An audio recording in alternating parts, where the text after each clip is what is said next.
And Arab have some weird ass candy. Out we're creative. You don't like it? I know what it's gonna taste like, and I'm like, it's something my grandma would eat. I'm not even gonna lie.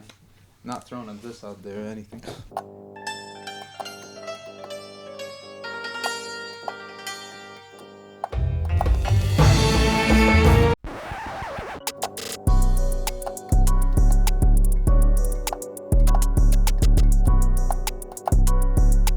Yeah, let's go. All right, welcome back.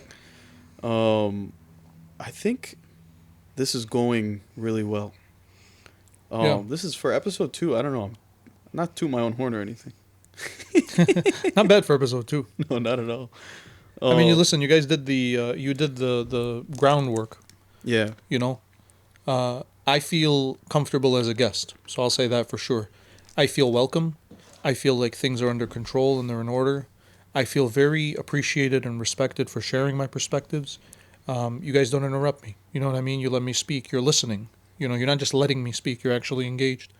And so I really appreciate that as a guest. And that tells me, you know, that you guys have thought about what this is. Your intentions and purposes are correct. Mm-hmm. And I think it's just going to get better from here, from what I can tell. Yeah. Can we take appreciate a moment, everybody? Can we take a moment? Well, Where'd that come from? What's up with can we take a moment? We kind of got into it a little bit on the first episode. A lot of it was cut out. I'll tell you one thing, Was it? man. Like, if we had like a live stream, we'd be cooked. We would be fucked. Why? Because, like, man, the ability to cut out a mistake is just so nice. Yeah. I have so much respect for people who are live all the time. Really? Yeah, Live is tough. it is. Live is tough. But I love it because, see, when I'm live, I have no choice but to be authentic. Mm-hmm. My audience can tell when I'm faking it. I'm more likely to screw up when I'm faking it. And so I have to be centered within myself the whole time. Mm-hmm. And that's a thrill. It's thrilling to like be on stage, realize the audience doesn't like where you're going, and decide, am I going to push through this or am I going to pivot? I also love live debates. I don't think I'll ever debate someone on camera. If I'm going to have a debate, it's going to be live, and I want physical people there, and I want them sitting across from me. So that is, I think, the only way to get an authentic gauge on the truth. Because, like you said, this can be edited, this can be modified. I don't think this is the most authentic, truthful way to engage. I could get you fired. Of If I course. clip this the right way, I'm telling you, I'm gonna have you like threats and all that stuff. AI has gone crazy too. Yeah. Like You could take my voice and my image and do whatever you want. Oh Yeah. my gosh. What does that mean? Like, think about it in terms of the consequence in a society. What does it mean that it's that easy to deceive? Bro, I don't know. It's scary for sure. I'll tell you that much. I remember the first main kind of way everyone got deceived by that is the Eiffel Tower picture, where it was burning. Oh, I remember that. Yeah. Was that a fake There image? was a fake image of the Eiffel Tower burning. Oh wow! And it looked so real that it lasted about 2 hours before people kind of like found out, and everyone was like freaking out. Wow. This was a while ago too. How long ago? About About more than a year? About a year. And a Yeah, half. somewhere in Wow. Yeah. that. Like Wow. AI was in its like infancy, and it was Yeah. like at that point where like people couldn't believe that like such a realistic looking image was made by a computer. Yeah. You know. You know what the trippiest experience for me was during the Gaza war. I came across a page called Gazawood, GAZAWOOD. And I don't know much about the page, but basically what it claimed is that a lot of the stuff you're seeing in Gaza isn't real. And they had footage of people recording themselves doing the stunts that you're watching in Gaza. Here's what Like the Palestinians or like the yeah. They claim that the Palestinians are fabricating this, and they have like people on camera like pretending to choke while somebody records them behind the scenes, and they have all this stuff, and it was crazy because I had a moment where I was like what do I believe, right? What do I believe? Because that's how deceptive it can be. I was totally tripping out. Wow. Because I was like, all right, which video is fake, right? Which one is deceiving me? And again, these propaganda machines will make you believe anything they want you to believe. If you believe everything you see, you're in trouble. If you don't have a skeptical mind, you're screwed. For me, like, the only, like, trusted news source is, like, this WhatsApp group chat. I swear to God, it's like mubashar. Like, as things are happening overseas, I'm getting updates. Wow. And for me, like, that is, like, proof that humanity really has peaked in terms of communication. Yeah. Because as soon as something happens overseas, it's like in 17 group chats. And Yeah. the people that are there have their phones up recording as it's happening. And that's the crazy thing to me. Why do you trust that source more than any other? Because it's a feeling. Compared to the news, they have the resources to fake this stuff. Like the whole CNN thing with the Syrian prisons, if you remember that. Yeah. This was pretty recent, and Yeah. I won't get too into it. But, like, seeing that and knowing that they have the resources to fake it and they still did such a shit job versus, like, the WhatsApp group chats where it's, like, so authentic and raw. It's a phone, like a Samsung 20-year-old phone recording like a potato video, and they're sending it in a WhatsApp group chat just to get people to see what's going on from their point of view. Unbelievable. To me, that authenticity and that rawness is like, you can't fake that. Yeah. Like, I don't care who you are, you can't fake that. No Yeah. computer can do that. You can't fake authenticity. No. You can't fake authenticity. That's the truth.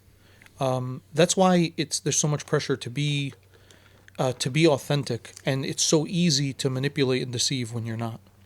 Yeah. Bro, and that's what was so cool about, like, the life of Beydoun. Like, what you were talking about the highlights, stuff like that is what, like that's the thing I live for. It really is. Like, those raw moments. Yeah. And I feel like I kind of get into it, kind of like the memories, like savoring the moment, but also capturing it as a memory. Yeah. Mm-hmm. And I noticed myself, like, for example, a couple days ago for my birthday, we went up on a helicopter. We took, Really? like, a little helicopter tour in Detroit, and I noticed myself, I'm like, I want to look around, but I kind of want to record. Yeah. So I kind of took out my phone for like 2-3 minutes, recorded, and then I was like, all right, I'm done. Put my phone away and just watched. Do you ever look back on the things you recorded? Do you ever rewatch time. them? Oh, you do? All the time. That's so interesting. All the time. I pretty much almost daily. So really, you have a passion for capturing the beautiful moments in life and then sharing them with others. I kind of found a way or I don't know if I found a way, or just how I view them, of kind of capturing the kind of like the emotion that went into the video. Maybe I just look at it that way because I am the person in the video and I just remember that, but I don't know, it feels like I'm not just watching someone on a boat or someone in a helicopter or someone that's jumping off of this or jumping their truck off of this or something like that. It's just all kind of I don't know. I don't know how to explain it. But you watch it and you kind of relive the moment. Yeah, yeah. And you know, this is the part that you need to understand is the value you add to the world. People who wouldn't dare do the things that you do or try the things that you try, they live vicariously through you. In other words, they can't have the experience, but you're having it for them, so they get to join you. And that's probably why so many people connected with your video, is they probably all tried that and it didn't go that way, nor could they have imagined it go that way. And then here's someone doing the same thing they did, but with a drastically different outcome. And so people resonated with you. So where's this going for you in the future? I'm not sure. I'm not sure what I could do differently than just save them for me. If that makes sense. I don't know if I want to put all that stuff out there. I don't know if I should pick and choose to put some of that stuff out there. I've always thought of a podcast. Yeah. Like this has been kind of a year in the making, but even before that, I feel like me and Abdullah, we had this idea kind of separately, and then we both one day were like, you know what my initial idea for a podcast was? I had a logo and everything. It was JOTJ. It was just outside the gym. Okay. And my idea was that I would go from gym to gym. I would set up a table, I'd put a microphone, and I would talk about a topic related to fitness. Okay. And I would have a workout in that gym, and I would be like, this gym gets like 4 out of 5 stars. And it was just like me going from place to place, experiencing different communities, because I found my home community-wise outside of my friend groups, outside of my family, in the gym. In the gym. So for me, being able to share that, that was my original intention with like a podcast or a show. That's where I felt I could add the most value. I just realized this. Somehow I was scrolling on Instagram, looking through a few things, and I came across a page of, I guess it was your page at the gym. Mm-hmm. It was just pictures of you at the gym. Yeah. And I'm now realizing, for reasons I don't know, and again, this is why I wanna say this, I ended up going through that page and looking at every single thing you posted. Mm-hmm. And why, I don't have an answer other than to say I think there was something very original about it. And I felt like a passion was coming through. I couldn't identify what it was, but you were passionate about something, mm-hmm. and that passion is contagious. Mm-hmm. So yeah, I can speak from experience, from experiencing your content, that this is something you do have a knack for. Mm-hmm. How did that start? When did you start working out? I was 14 when I first like lifted a weight. Okay. But I sucked. I was bad at everything. My form was terrible. I was skinny. I was in like 3 sports, but they were all like endurance-based, like cardio sports. Yeah. Now I don't think I could run a mile because I realized early on that I had to choose between kind of getting in the gym or powerlifting, bodybuilding stuff, and then actually sticking to being able to run a 2 mile in like 12 minutes. Okay. So I made that decision, and I realized that being in the gym and lifting and this and broing out and whatever, there's a real sense of community for guys that you won't get anywhere else, especially young guys. That's true. Like, I can't tell you how many people come up to me and they're like, bro, like, man, like, you got to tell me, like, how long you been working out? Like, what do you do? What do you this? What do you that? And for me, what works is not what's going to work for you. Right. And that same ideology can be applied to anything you do in life. Mm-hmm. My path is going to be completely different than yours. Mm-hmm. That's what I realized early on about the gym, and that's what I really enjoyed. I love that. And so 14 through, I would say, 18, 19, I was kind of like whatever about it. And now the past, I would say, 3 years, I've been more serious about it. I've tried to make something out of it where I'm having a positive impact on the people around me. And now I'm at the point where there's like one kid told me once, he's like, bro, do you remember me? And I looked at him, I'm like, like 16, 17-year-old kid. He's like, bro, 2 years ago, I had just made my membership at Crunch, and I saw you working out, and you needed a spot, and you asked me, and then I asked you, like, oh, how do I lose weight? How do I do this? And you gave me some, like, stupid piece of advice about figuring it out on my own, and I did, and I've lost 120 pounds.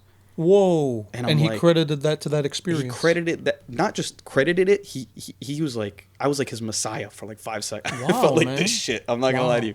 But like you were that guy at little the gym impact, who inspired him. Exactly. That little impact. Maybe it was one person. That's the only person I've ever inspired. That's enough for me. Wow. Like, genuinely, that's enough for me. Yeah. So like, there is the side of it of like, it can be toxic, it can be this, but there's positivity in there. Yeah. And that's why I stuck to it. Outside teaching and wordman, what are like your hobbies and things you like to do? I like to try everything. So one of the things is I'll find something that I think I can't do and try to do it. So growing up, at one point it was juggling. I saw, it was when the internet was coming out, YouTube, right? Like early days of YouTube, 2007. This 4-year-old was juggling, and I was like, I'm doing it. So I picked up 3 oranges, and I went and stood in a corner by my house, and I kept trying until I finally learned to juggle. Bro, my mom I was would like, have oh, it's killed me. cool. Yeah, it was kind of interesting because at first they were like, what's he doing? And then there was this interest, like, I think he might pull it off. And then I started juggling. Whole house was bought into it. One time I was out with my brothers in Ann Arbor. We're just sitting around and eating, and somebody comes down the street on a skateboard. I said, I'm doing that. Went out and bought a skateboard. Skated till I learned. Fell a couple of times, broke a rib at least once. But I got it. You know what I mean? I learned. I like to learn. I think the reason I like to teach is I like to learn. In my spare time, mostly I really enjoy film, especially international film. So I watch a lot of movies, but not very mainstream stuff. I like the experimental stuff going on in different parts of the world. They make amazing films in Iran. They make amazing films in Russia. Spanish films are really good.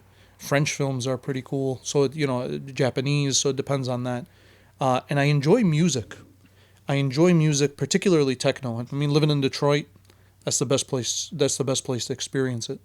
And my experience with techno is very personal and frankly very spiritual. I feel like the techno scene has something to do with connecting to oneself. And as a Muslim, it reminds me of the beliefs around the Sufi tradition, the dervish of the Sufi. There's something about that rotary movement of sound over and over, over and over that gets you into this like uh, uh, funk, right? Gets you into the space, and I really enjoy that. So like a couple of times, I look forward to the movement festival if I can go and try that out. Love to read. I read the Quran every day. Just open it up and see what it says to me, and it always has something to say. And then I'll read some other books here and there. Like to write, like to take walks, and teach and learn. Yeah. Back to music. I know sometimes I notice myself kind of listening to a song just to have it on in the background, and sometimes you sit there and you're like, okay, this beat is going really well with these words, and it's going really well with this bass, and it's going, and you start kind of analyzing the song little by little. And I know you were talking about sometimes treating it as poetry, but I feel like the beats, like these guys are actual artists. Mm-hmm. I feel like they are actual, and I find myself sometimes literally listening to a song over and over and over again just because it's so catchy, but like catchy not in a dumb way, like it says something over and over again, but like catchy as in it just sounds nice. You know, man, they're not just artists; they are scientists, and more than scientists, I think they have spiritual things to teach us. I think there's even spiritual teacher for some of them. So Boiler Room basically does different techno shows. It's like a network kind of. Boiler Room has a performance that was done, I believe, in the West Bank in Palestine. Sama Abdul Hadi is the DJ artist, and it's literally a DJ booth on a street in Palestine, and Palestinians dancing. And this is pre all Gaza, all this stuff. And she just jams out for a half hour. And the music, I mean, only a person with the Palestinian experience could really, so the whole world can understand it, but only a person with the Palestinian experience could create that DJ set. It's unbelievable. You know, like she takes us there. And it sounds you wouldn't think, it's not Kulthum, you know what I mean? Like that's not what it is. It's not Abdul Halim or Abu Bakr. It's all of it. It's the rhythm of life. You know, it's the rhythm of Palestinian life. That's what it feels like. Highly recommend it if you ever want to just jam out. Something great to listen to in the car. If you're a speeder, probably not, because it takes your heart rate somewhere, man. It's really cool. Wow. There's Yeah. that feeling that like being able to attach music to the moment you're in is a skill I think that is like tough to find in people. Beydoun is really good at it, surprisingly. Like he won't say this himself, but there's been moments where I'm like, I don't know what we're doing. We're doing some crazy stuff, and the song that's playing just matches it so well, to the point where like that guy just took a jump over the bridge, and I'm like looking, I'm like, oh, there he is in the air, and it's like there's been moments like that where I don't think there's anything that can do that besides music. I can think of 2 times that happened. One time was on the boat. I think it was that day. Oh, the 6 a.m. fishing trip. The water was 6-foot waves. What? No joke, 6-foot waves. Because we're at a part of Lake Erie where it's very shallow and Okay. it got windy. Oh, Have you been on a Shallow boat water. before? okay. Yeah, I've been on boats How before. big was that boat? I've been on a variety. Okay. I've been on very big boats. I've been on very small boats. I've been on canoes and. Mine kayaks. is like not a small boat, but not halfway there. What's a the length? 21 and a half feet. 21 and a half. Okay. So it's not big, but it's also not like a small boat. Mm-hmm. And it can take those waves, but your back can't take those waves. Oh, Like Oh. literally So- your back. Like Like really? we would go up, slam down, and all you hear is just oh, ah. That's like all you think hear. potholes on Ford Road are bad. Lake Wow. Erie is something Lake else. Erie is the ride. Huh? Yeah. But the song that was playing during that was Skyfall by Adele. Sure. And it was just such like a James Bond moment. Yeah. And it was just, we're pulling up to like a pier with all these waves, and we were just, and something about Wow. that just kind of like, I don't know if it's the same for you, but it kind of stuck. Like it kind of Oh, matched it the. like that's a core memory for me, genuinely. Like that song I can never listen to and not think of the moment when I was like, I started thinking about like the original James Bond movies where he was in the boat, the speedboat. Oh yeah. And I started thinking, because he was like driving it, one hand on the steering wheel, looking up, like no glasses on, no like nothing. I'm like, that motherfucker is cool. Like he could take those waves in that tiny ass speedboat. Like that's a James Bond moment. And it's like moments like that you attach to that song for the rest of your life. Wow. You know? And then another moment was the song Memories. Memories. We were just literally, and it was just, I think there's How a does few it go? songs. It's like, all the crazy shit I did to that song. It was at night. Okay. We were driving, and I just had picked up a loaner from the dealership. Brand new Grand Cherokee, like Summit, like top of the line. Like, it had massaging seats. Yeah. And we were on Heinz Drive. Okay. And we wanted to turn around, but rather than just making a U-turn, I decided, because I was looking at the map, and there is a kind of like a trail section, but it leads you around, and then you can make a right turn. So it was on our left, it leads you around, and then you can, it's kind of like a long U-turn. So I'm like, let's go there. Because I've been there before in my Jeep. I had a Gladiator. So I was following GPS, following everything. We're on a road, and then that song is just playing. And I don't know, I looked around me, it was all snow. All the crazy shit I did. It was all snow, it was just all like, Those would be the best it just looked memories nice. with me. So you're driving, I'm looking at GPS, alright, I'm driving. All of a sudden I hear cracking. Oh. And then the crack got louder, and then the whole car just... Oh my God, what happened? And then I look around us, there's a sheet of ice around this thick, right next to my window. Whoa. Car starts filling up with freezing water. What are you talking about, man? You I'm serious? talking about the coldest water you can ever think about in your life. Wow. Freezing. I look at the GPS, I'm like, I'm on a road. I look next to me, the river's next, because that road kind of runs right next to a river. Oh, yes, so I'm like, did I veer off?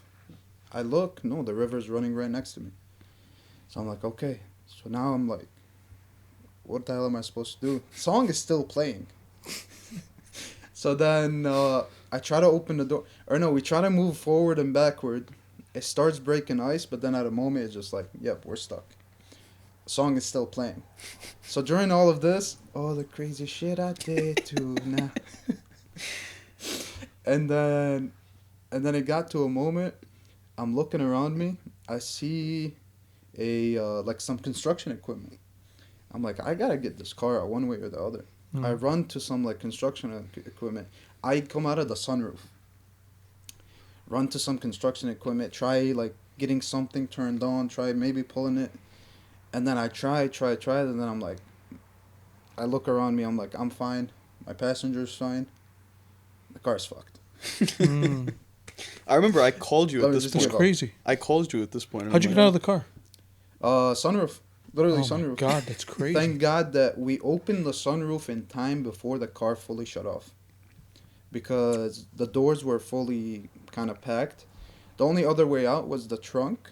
But you would have to like climb the chairs and climb this. And just the fastest route was the sunroof. You're lucky to be alive. Yeah. Man. I'm lucky that literally if the water was deeper. Yeah. Like, and if we actually got wet, like soaked in water. How cold was it? Do you remember? It was 20s or high teens. Fahrenheit. Yeah. It's just So no it joke. was like, if you're soaking wet in that weather, Yeah. like hypothermia in about 10, 15 minutes. Yeah. And no one was even 20 or 30 minutes close to us. It's like we were terrifying. far. Yeah. No, you're lucky to be alive. It worked out. And it was some crazy memories. Wow. Literally matches that song. And it was just, I don't know. Music has a lot to do with what you're doing during the moment. Yeah. I feel like I know you mentioned like if you're a speeder, don't listen to this song. I've noticed like on beat drops, I just automatically floor whatever I'm driving. Yeah. Or if Almost it's- can't help it. Yeah, you literally cannot help it, or swerve into a lane or start cutting in and out of traffic. Yeah. And then you look at yourself, you're like, turn the music down, and then you're driving normally. Yeah. Music has a lot to do with it. You know, for the most part, I'm sorry, I cut you No, off. go for it. I was just gonna say, you know, you're talking about this, and it reminds me of an inner conflict I struggled with music, which is coming from a very religious background. I really wouldn't call it religious. We weren't religious, but we were very spiritually connected to Islam. Coming from that background and all of the stigma around music, it was a big challenge for me, and still is, I believe, to be very, very comfortable with my passion for it. But one of the reasons is what you said. It has incredible powers to move us, shake us, and make us think. And a lot of Islamic scholars, recognizing the complexity of that, many of them forbid music. They just say outright, don't even mess with it. Even trying to figure out how it affects us positively or negatively becomes complicated. But at the same time, it's such a, like you said, it's a part of life. It's not something you can eliminate. It's a part of life. It speaks to our souls. And finding a middle ground for oneself, you know, becomes the challenge. Because eliminating it altogether, for me at least, I can't speak for anyone else, for me would be impossible. But recognizing its power to motivate me makes me use it more responsibly, you know, because it can be very distracting and it can be very overwhelming. I think from an early age, I kind of realized, like, I also grew up in a household where Quran was always, you know, playing, and Abdul Basit, Tajweed, and like all that kind of stuff. And I grew up and I kind of realized that the same way that Tajweed has a rhythm to it, and the syllables and the way that Quran is recited has a certain timing to it, and there's right and there's wrong, and there's different interpretations of what's right and what's wrong. I'm not going to compare it to music, but I will say that it has the same effect in a different place. Like it has a similar spiritual effect, but in a different part of your mind and a different part of your soul. That's absolutely true. And I think in some technical ways it is musical, because it has to be, first of all, it's melodic, right? It's a voice. It has to have a melody, number one. Number two, it can be scaled. You can create Quranic notation for the recitations of Abdul Basit, Abdul Samad, compare them to the recitations of Sayyid Mustafa Ismail, right? Compare them to Muhammad al-Laythi or Raghib Ghalwash. They're doing completely different things. If you map them out, the trajectory of the sound is completely different. And you can do that, right? There's harmony. There is such a thing as reciting out of key, right? There is such a thing as extending too long on a certain part of the recitation because that specific haraka in Arabic means 3 to 5 seconds, right? You know what I mean? So yes, there is a comparison. I think Muslims would hesitate to call it musical. They would categorize it as something else. I don't have the knowledge for that, but the parallels between music and Quranic recitation are unmistakable. I think there's something to be said for that. Yeah. It's very interesting. I don't know. It's cool to think about. It's cool to experience firsthand, especially. Yeah.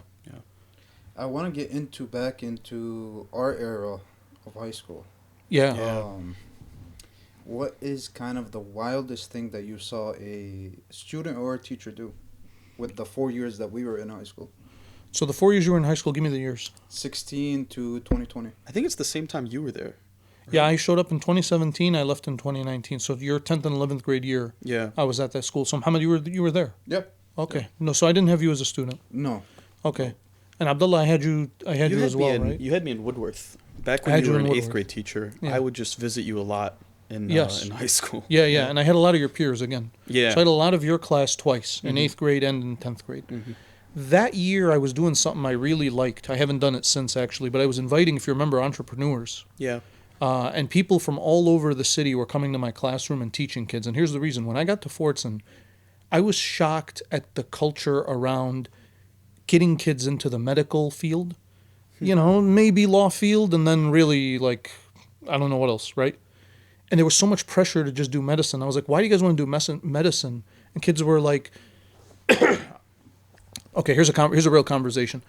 Student says, I want to do medicine. I said, why do you want to be a doctor? I said, I want to help people. I said, grab a mop. You know? No, it started laughing, and it's like, no, really, why do you want to do it? Well, this or that, this and that, maybe this. I want a good future. I want financial security. And it just dawned on me, you know, we live in America where there are thousands of ways to make a decent living. That's literally, there's no place on earth where you can make a living with more variety than that. A lot of our parents, especially immigrants, are coming from a society where they didn't have a lot of options, okay? They bring that with them. and the fear of failure with them. And we really don't have that. You know, there are way too many ways for you to be successful in different ways. I guess eventually we got to a point where I realized you guys just need to see more examples of people who are successful in ways other than medicine or law. So I started inviting entrepreneurs, accountants, public speakers, politicians, comedians, all sorts of people who just come in and talk to my students.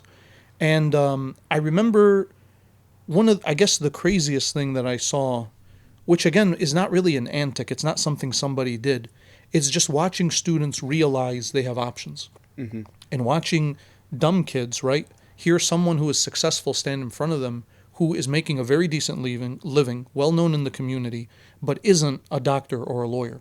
Enough examples of that, I think, got through to a lot of your class. I've also told you before, Abdullah, and I'll say it to you, the class of 2020 is extremely special. It's full of geniuses, really. The level of intelligence and the level of creativity that's there is incredible. At the same time, one of the most anxious groups of people I ever met. The anxiety is through the roof. And I think those go together, right? I think the level of intelligence and creativity combined with the social pressures we have created this cyclone of what we call the class of 2020, and then all exploded in March, right? Yeah. So I don't know what happened next, by the way. Well, I'll tell you, speaking when you invited people to your room, there was a time when you invited Abdullah Hamoud, back when he was still a politician in Yes, Lansing. Abdullah came to That's our when I class. first heard about that guy or met him, and seemed very down to earth, very cool at the time. Mm-hmm. And then there was this other event that you did where a professor from Iowa, the University of Iowa, came Yes. and spoke on a program that they were doing. I think I've told you this story before. Yeah. Where it was a 2-week program, 20 students, half Muslim, half non-Muslim. And they flew them out on their dime. They kept them for 2 weeks. They taught them about writing and reading and different experiences. And they essentially let them intermingle Yes. to kind of see what would happen. And it felt more like an experiment than anything else. Yeah. And I attended that meeting with that University of Iowa professor. Yeah. And it was at a point in my life where I was very confused. I had just gotten into a car accident. I was grieving. I was going through a lot. Yes. Story for another day. But Yeah. hearing them talk about this opportunity and hearing you tell me that, hey, you should apply, even though I thought I had no chance because I wasn't a writer, it was interesting because I got in. Yes. And that's like a story for a whole other day. Yeah. But I think that's something that school lacks right now. Yes. It really does. Where being exposed to those different opportunities really is like, it could change someone's life and you had no idea. Simply opportunity. Yeah. Showing young people they have opportunities is the most important thing to do in the last 2 to 3 years of school. Mm-hmm. Look, by 8th grade, if you can't read or do basic arithmetic, something went wrong. Mm-hmm. But it's time to move on. 9th grade, you get people on tracks. You should start what we do in college in 9th grade. Mm-hmm. Get them into interests and subjects that interest them with a lot more variety. By 10th, 11th, and 12th, you should be a combination of working and training in what you're going to do to serve humanity. By 12th grade, you should be ready to go. You should have the self-knowledge, the personal discipline, the expertise in whatever your talent and passion is, and a plan for how you're going to add value to your community. Mm-hmm. That's what we need right now. And all these young people, the reason they spaz out, the reason geniuses have anxiety, the reason our best and brightest are leaving school is because they know they're supposed to do that. All of us know we have a superpower. Every single one of us has a superpower. We have a talent. There's something we were good at since we were very little, and we're better at it than anybody else. That is the skill set that is our contribution to our society. If we're not harnessing that, honing in on it, mastering it, perfecting it, and then delivering it, we feel purposeless. When we feel purposeless, that's when all the mischief comes in. That's when we try to numb the pain with, God forbid, drugs. That's when we start driving recklessly. That's when we start harassing one another, is that we are suppressing our potential. That's the worst thing that could happen to kids. So yes, opportunity. We got to be able to show young people that they have opportunity, and we got to show adults what the opportunities are, right? Teachers, administrators, parents got to know there are alternatives. Your child can be very successful without being a doctor, Nothing wrong with being a doctor. We need doctors. But imagine if they had talents other than the medical field and were able to express it in a way that made them money, earned them respect, and made parents proud. Do you have any idea how nuts the class of 2020 was? I haven't heard the stories, but I know you guys. So there's nothing you're going to tell me, and I mean nothing, that I'll be like, oh my God, did that really happen? Before we get into it, can you pass the gummy bears? Oh, yeah, yeah. Okay, I appreciate it. The gummy bears. Love gummy bears.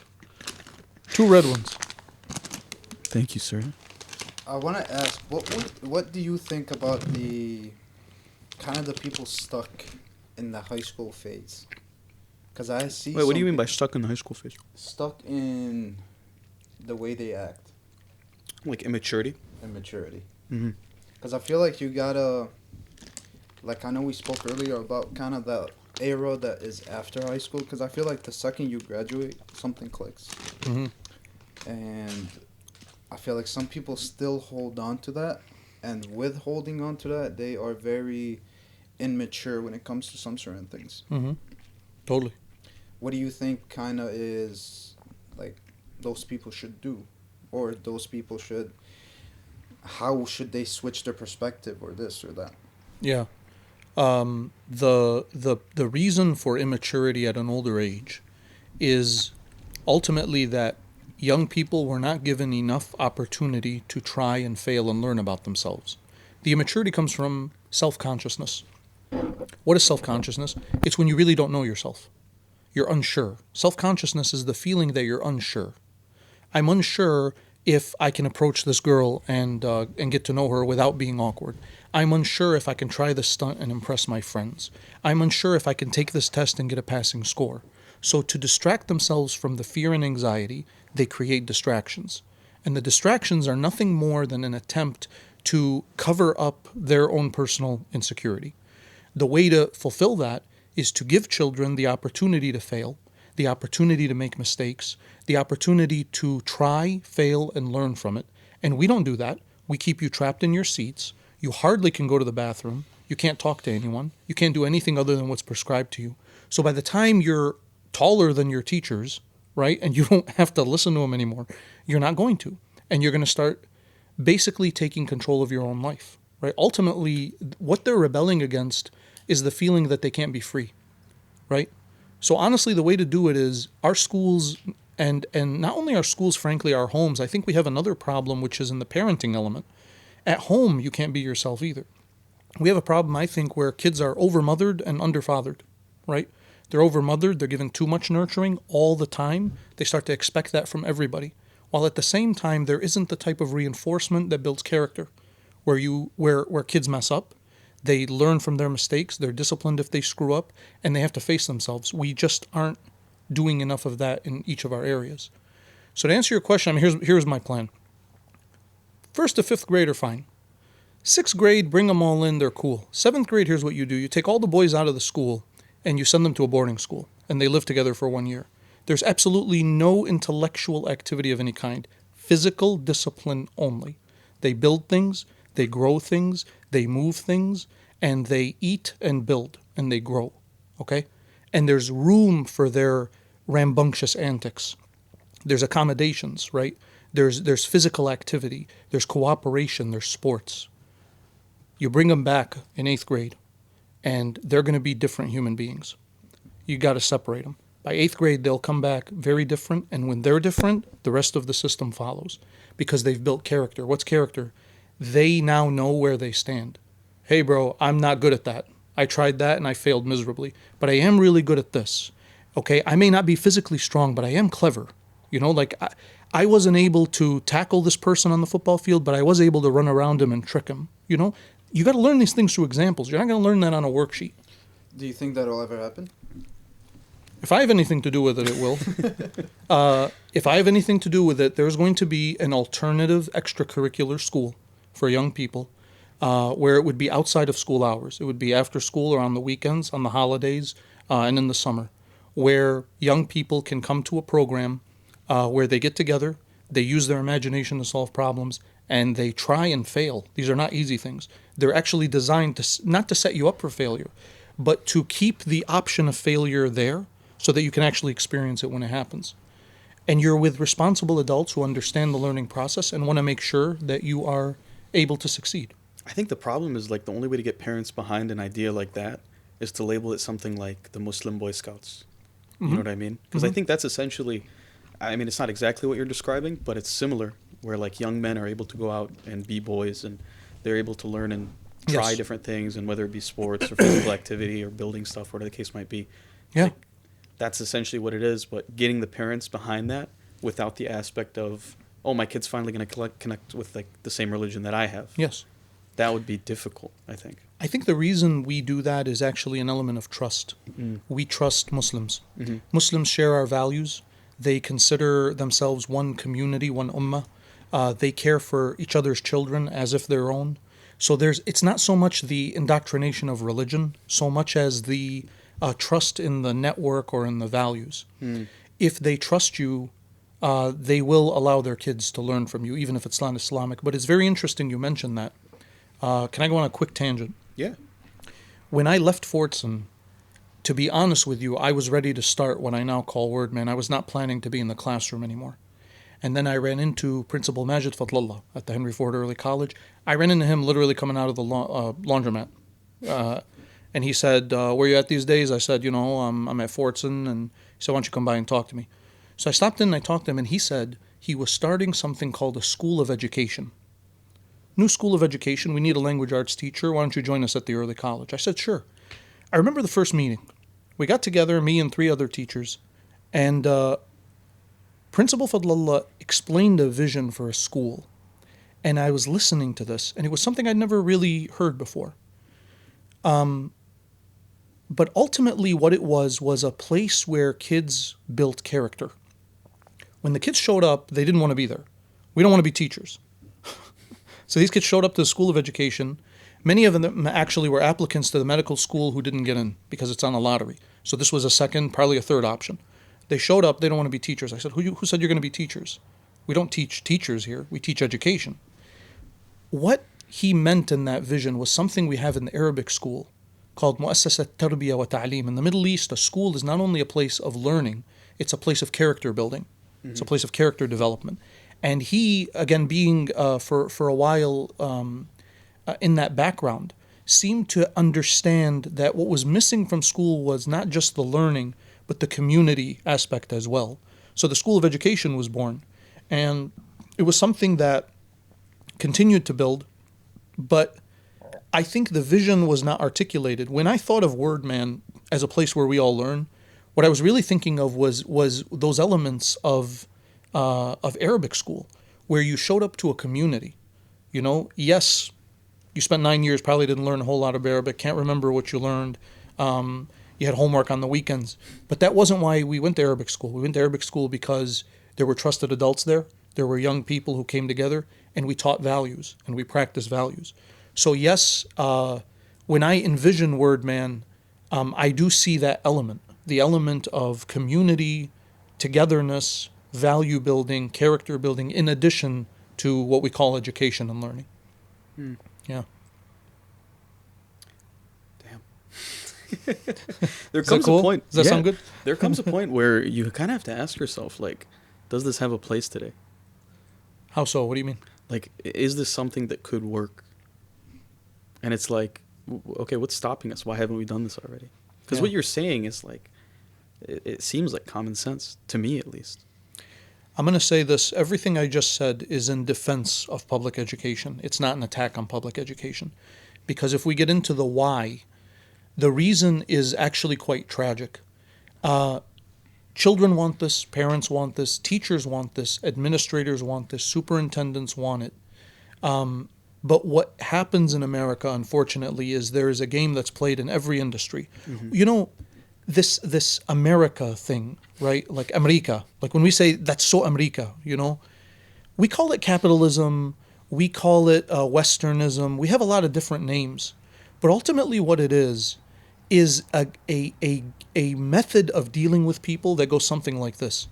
The American way from a colonial imperialist standard is something like when a person causes the problem and then sells you the solution.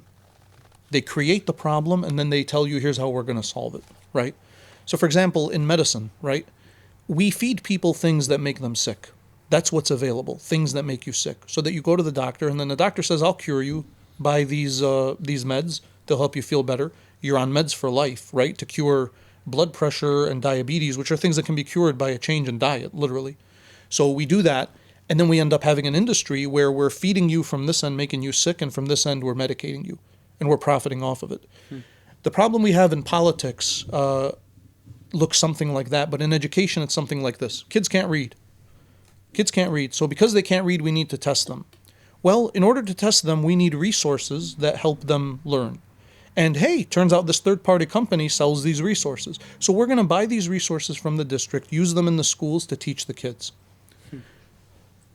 But kids are not getting better at reading. They're getting worse at it. So we need more resources, right? So now that we need more resources, we're buying more from that company to put more into our kids. And at the end of the day, the only person benefiting is that third-party company who has nothing to do with education. Our kids, our parents, our teachers, our administrators are not benefiting. The company is. In other words, I think there is a not necessarily intentional, but for sure a systematic idea around keeping kids at a certain level because it benefits somebody. The problem now that we have in America is that all of that is tied to funding. So if schools don't comply, the funding is taken from them. If the funding's taken, they can't hire teachers, they can't keep buildings in order, and then eventually the state takes over. So you have this almost hijacking, right, where everyone everyone knows there's something unsatisfactory about the current model, but I don't know who can fix it, certainly not from the inside. Look, there's two ways to start a revolution. Either you tear everything down and build it up, or you build an alternative so much better that everybody moves. I don't think the right way is to embattle public education, because I don't think that's actually what the problem is. I think the problem is that we need alternatives that challenge public education to get better, you know? Mm-hmm. So when I think of Wordman, I'm not here to replace public education. I think I'm here to supplement it. I'm here to provide that which it cannot do for us now to help young people. And that's why I don't want to start a school. You know, what if it was a charter school, for example? I don't want a charter school. I don't want to compete with the way things are. I just think the way things are needs help. And the other thing that is really important, and I'll end with this, because sometimes I get going, you know. But the other thing I think we really need in education that's very important is everyone needs to start playing their part. Mm-hmm. You know, the ancient Chinese philosopher Confucius, he said, here's how you solve the problem of society. Why doesn't everybody just do their job? Like, if you were born into a family and you're the eldest brother, why don't you just play the role of the eldest brother as best as you can, right? Tell everybody what to do, help mom and dad, carry on the responsibilities. If you're doing that and the little brother is doing all the nagging and complaining and you're picking on them, and dad is out there collecting the resources and bringing them home, and mom is splitting them up, you will have a functional family. Now multiply that by each household. Now multiply each household by neighborhood. And before you know it, you have this almost a network of everyone doing their job. Honestly, I think kids need to start showing up as students prepared to learn so that teachers can teach. I think students are failing in that responsibility, and they need to get their act together and start showing up ready to go. I think parents need to start supplementing and supplying their kids with that, teaching the kids at home how to respect school, right? Rather than giving them excuses to undermine it. And that's not all parents, but it does happen. Generally speaking, we have sort of a split between parents and teachers right now. It didn't used to be that way. It used to be parents and teachers were on the same page the whole time. But lately, and for a lot of different reasons, and possibly some good reasons, parents no longer trust teachers. And teachers don't feel like they can be safe in their classroom because at any moment somebody can step in and threaten their job simply for doing it, right? So teachers are also stepping back. So parents got to give students, hold students accountable. Look, whatever we may think of your teacher, okay, your homework needs to get done. You still need to learn. Parents need to get on top of that, you know. At the same time, teachers need to teach. They need to teach what's in front of them, not the book, not the curriculum. They need to figure out how to take that and give it to these individuals at this time. And that requires a lot of creativity and a lot of customization. And it's not for everyone. It takes a very special person to be a teacher. Absolutely. Administrators need to back us up. If I do something in my class and it's experimental and a parent is complaining, that administrator needs to say, Wordman's got this. I see his test results, parents love him, students love him, and I'm going to have his back on this. And then the administrators need to be supported by the superintendent in the main office. But Unfortunately, what's happening is I feel like every single one of us is slacking. Parents are slacking, teachers are slacking, students are slacking, administration is slacking, and no one is really stepping up and giving this the purpose and drive that it needs. If we got together and had a Confucian approach, which is from now on, everyone's going to be the best version of whatever their role is. You're going to be the best version of a student you can imagine because your teacher's being the best version of a teacher you can imagine because the principal is being the best version and the parents are dropping off the best kids and they're being great parents. This thing will turn around. It will turn around. And I don't think the problem is just the public school system. I think it's our engagement with it that is also That's problematic. kind of what we were saying earlier. Like, there's some really good parts about it, Mhm. like all the social aspect of it, and some teachers are great. Yeah. Some teachers are amazing. A lot of teachers. A lot of teachers are great, are yeah. amazing, but then some of them, it's not the teacher. It's kind of they are just doing exactly what they are being told to do. Mm. Yeah. And I feel like those are the teachers that become the hated ones. Can I should ask you say. this as students? What do you think? What do you think was the problem with your experience as the class of 2020? I What was it like for you? I saw it boring. It bored me, cause so in the beginning of high school I was barely trying, Hmm. but I was still getting really good grades. Like I'm talking high threes, like 3.6, 3.7, 3.8. Barely trying. Tests, all of them passed. Like I was a really good test taker, but then it got to a point where I was like, okay, I'm doing but Hmm. not getting. Because I always knew I wasn't really going to go to kind of college and stuff like that. And once I feel like I completely kind of gave up on the college, Hmm. because I think freshman year I was like 99% sure I'm not going. And then after that I was just like, why put the effort? Mm. I Do you could remember? I'm sorry. I could if I really wanted to. Like I remember, like any test I would take, I would just pass it. Like I wouldn't show up to class. I won't do any of the assignments. But then I was passing tests, and even I remember a very funny story. I was in physics, and this happened a few times. I'll be sitting there in class, Mm-hmm. bored out of my mind. Mm-hmm. I would fall asleep. I was either falling asleep in class or not in class. And the only times I would wake up is for the teacher yelling. And I'd wake up, I'd look around me, I'm like, what the hell is she yelling about? I'd look around, and then I look at the teacher. I'm like, what's going on? He's like, no one's answering any of my questions. I'm like, what's the question? She asked some very common sense based question. And I look at her, I answer, and then I go back to sleep. Just for her to shut up.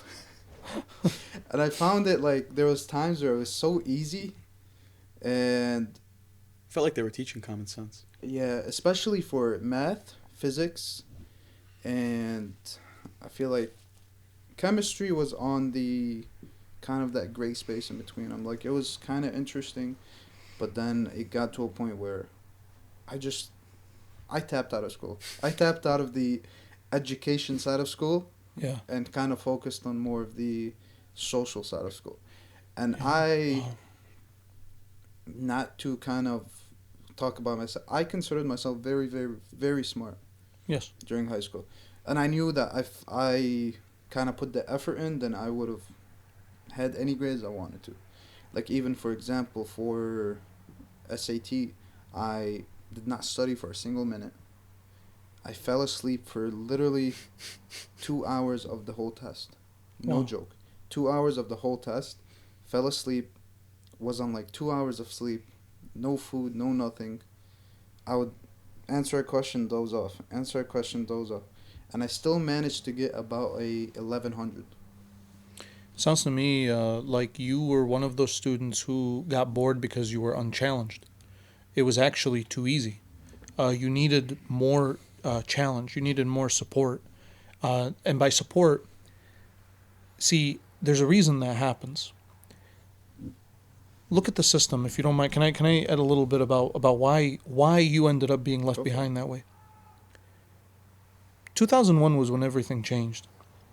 2001, there was the No Child Left Behind Act, which basically said if you don't show that students are growing, we won't pay you. Long story short. Ever since then, education has centered around demonstrating growth. The easiest people to demonstrate growth with are the low kids, because the low kids are more likely to grow, right? You can teach a low kid who's at level 1 how to get to level 3 a lot easier than you can teach someone at level 9 how to get to level 10.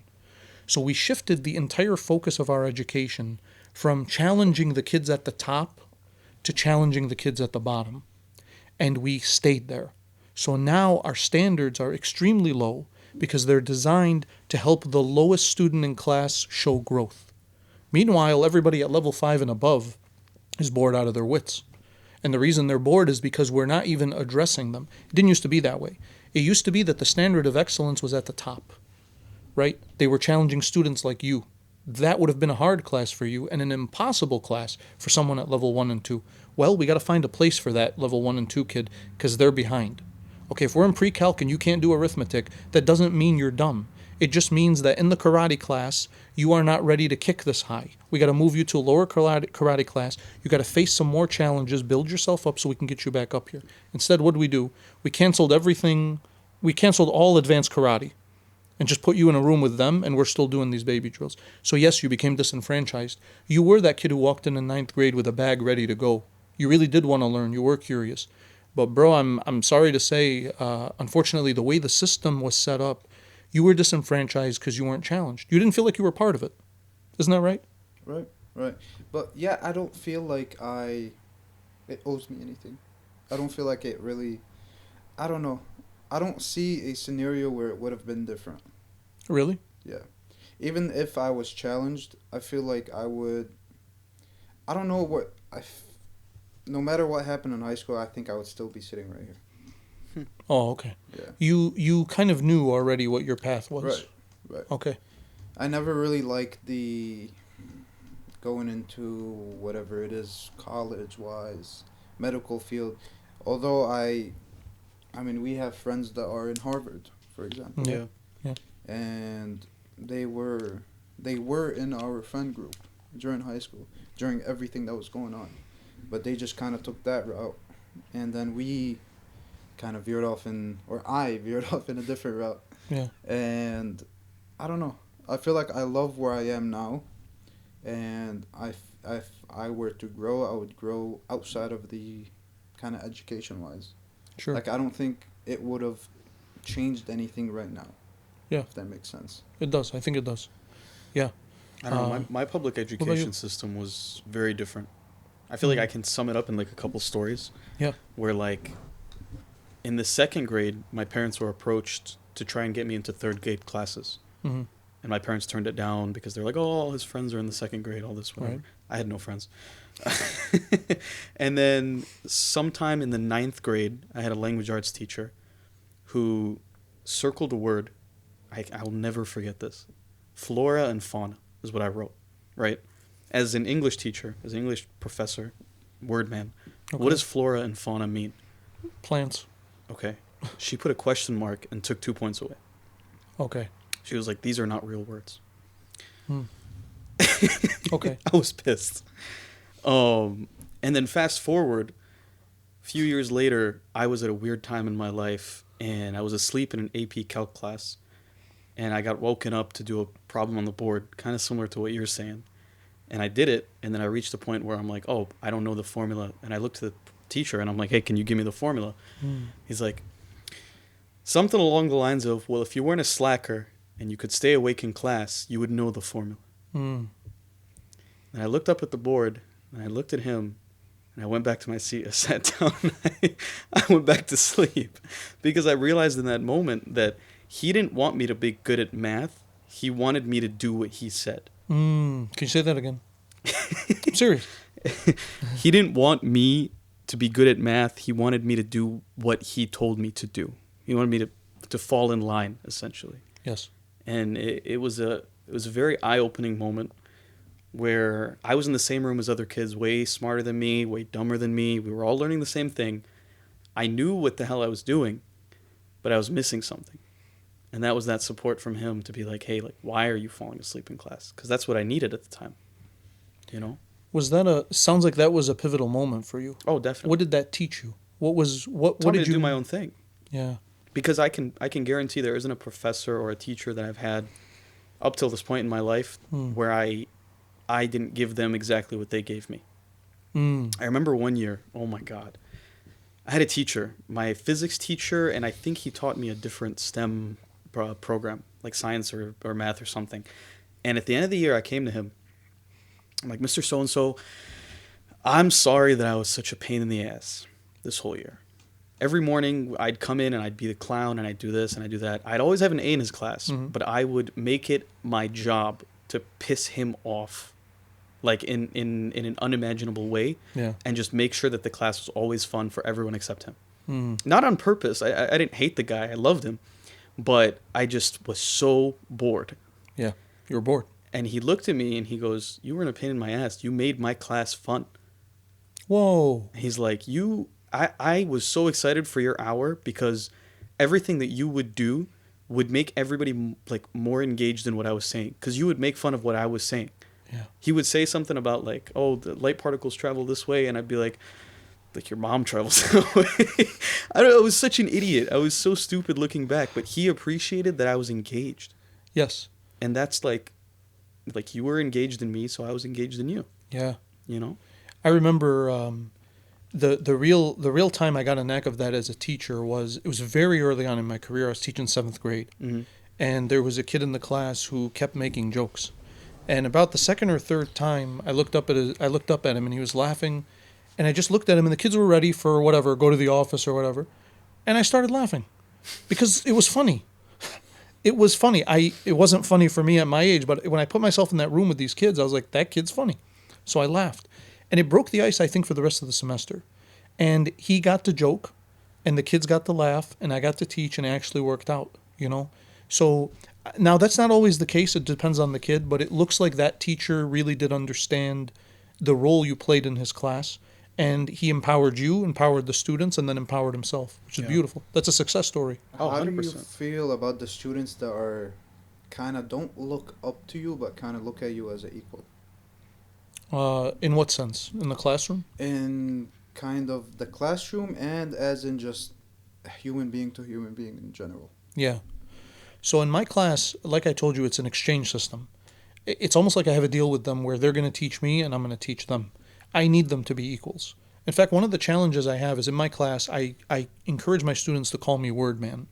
And out of respect, they can't. Like, they have to say Mr. El-Kamusi. Mr. Wordman is as close as some of them can get. But there's an ihtiram, right? And I'm very fortunate that I always had that in my class. There was a reverence and a respect for the teacher, which comes a lot with our culture, I think, when we revere someone for giving us something or for giving us value. So for me, I like when kids can get on my level because I learn from them more, whereas in other ways, if they're a little more reserved, I can't get there. Looking up to me happens. I think students do look up to me. Being on my level also happens. When young people come in and I don't think I've ever had a situation where a student looked down on me, but no teacher's perfect, right? I've let some students down. I've disappointed some students with the expectations. I may have given a kid a grade or said something they may not have liked. That's going to happen. It's life. And at the end of the day, I'm also learning in the process. But ultimately, I feel like the relationship with your class is with an individual, but also with the group. It's like the individual in the group. So it's very important that we have a relationship with our teachers, some sort of relationship. There has to be a level of respect before learning can occur, meaning there has to be an acknowledgement that you have something to give me and I have something to give you in return. If you don't feel that from your teachers, you're not going to be able to engage in the exchange. I think a lot of teachers struggle with that too. How so? Is like knowing that these students look up to you and they respect you, and that's a responsibility. A lot of teachers don't know that. Yeah. A lot of our teachers are not told that enough. Mm-hmm. A lot of our teachers don't get to experience that in real time. See, here's what's interesting about my job. Unlike other careers, so let's take an example. A doctor. Let's say you go see a doctor, right? You have to perform surgery. The doctor takes you and performs surgery, brings you out, makes sure you're okay, and sends you home. Mm-hmm. Okay? Let's say you take in your car for a repair. You go in, they check the engine, make sure it's all working. If something's wrong, they fix it, test it, give you your car, watch you drive away. When you're a teacher, you take in this person, like this is a human being, complex emotions, energy, psychology, all of that. You bring them in. You help them help themselves, essentially. But then you send them out into the world and you have no idea if you succeeded or not. You haven't the faintest clue if what you did in class actually worked to benefit them. The only way you find out is if they come back and tell you, right? Or you run into them by chance. So, for the most part, consider this 150 kids a year. I have no idea. You know what I mean? Unless I walk into a store sometimes and it turns out the owner was a former student of mine and we have a conversation. Or I walk in to get some flowers and the young lady working the reception is a former student of mine. Or I sit with one of you guys and I talk to you. You know, that's the only way teachers know. So teachers need to be reminded and told that they're making a difference. If there's a teacher out there who made a difference for you, say something to them. I don't care how many years it is. You'd be surprised who remembers you. And you'd be surprised what they remember. You know what astonishes me the most? When students come back and say, thank you, Mr. Alcamusi, or thank you, Wordman, you taught me this. And it was not it was not something I remember teaching them. That was not the lesson.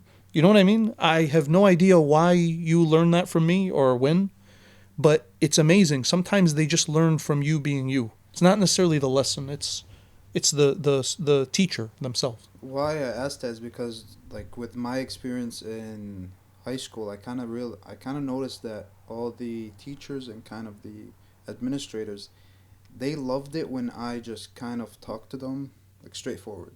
Yes. Yeah, they do love that. And if I did something, I was like, all right, I did this. Now what? Like, whatever. I'm not gonna go and sit there and bullshit them and tell them, oh, I did not do this, when there's clearly proof that I did exactly that. I still remember Mr. Mustafa. Okay. I love him. I love Mr. Mustafa. I was going to say, man. Yeah. But He was the man. he was the man, but for some reason everyone was either terrified or just hated him. Really? Yes. Because he was just very, I wouldn't say strict, or you could say strict. Yeah, let's go with the word strict. He was just very like, you did this or you're doing this. Until you kind of talk to him in a different way than other students are talking to him. Like, I remember during a game one time, they banned us from throwing the baby powder. the baby powder. And all that. Okay, yeah. So then I knew we were banned. I knew we couldn't. I look around me, someone next to me has a whole bag of it. So I'm like, what's the worst that can happen? So I start grabbing the powder and start throwing it up in the air. Wow. Who looks at me straight in the eyes? Mr. Mustafa. And I see the powder in my hands, and I look at him, and I'm like, it can't get worse than this. So then I keep on continuing to throw powder. Yeah. Because I was like, look, I'm caught. Right. I'm caught. Might What as is well. there to do? Might as well. So then he comes up to me. He's like, were you throwing powder? This, that. I'm like, yeah. I was. I'm sorry, but I was. Yeah. He's like, don't you know this? I'm like, yes, I do. And it was a stupid move. I'm not saying I would take it back. I'll be honest with you. I'm not going to take it back. But whatever you want me to do, I deserve it. Yeah. He's like, okay, you can't come to the games anymore. So then I kind of got a little annoyed at that. I didn't go to one game. Second game, I just showed up. And then he told me, you got to go. So then we had like a face-to-face conversation. I was like, look, this happened. It was like this. I got caught. I'm not going to do it. Could I please go to the game? And he kind of looked at me in a way where it was like, it felt odd to him that a student is even talking to me in this kind of way. You're like leveling with him. Leveling Right. with them. And it happened with all the, like, and I think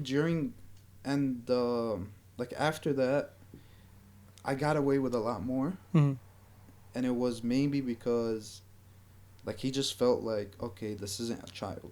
Yes. And then that happened with pretty much all the, like the principal, the vice principal, and kind of everyone there. Yeah. Like I remember, even if I did something, 90% of the times I would get away with it, and then the 10% I would not. Mhm. I would get treated so like fairly. Yeah. Like I would always get kind of let off the hook of some things. I remember one time I got suspended for having a for vaping in class. There was a video of me. Okay. There was a video of me vaping in class. And you can't sit there and deny a video of you Sure. vaping in class.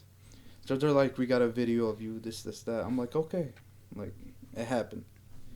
And they started taking days off of my suspension without even me asking. Because I'm just sitting there telling them that, yeah, this did happen. And what do you want me to do about it? Like, it did happen. I'm not gonna lie about it. I'm not gonna do this. Yeah. So I think they took off either a day or two off my suspension.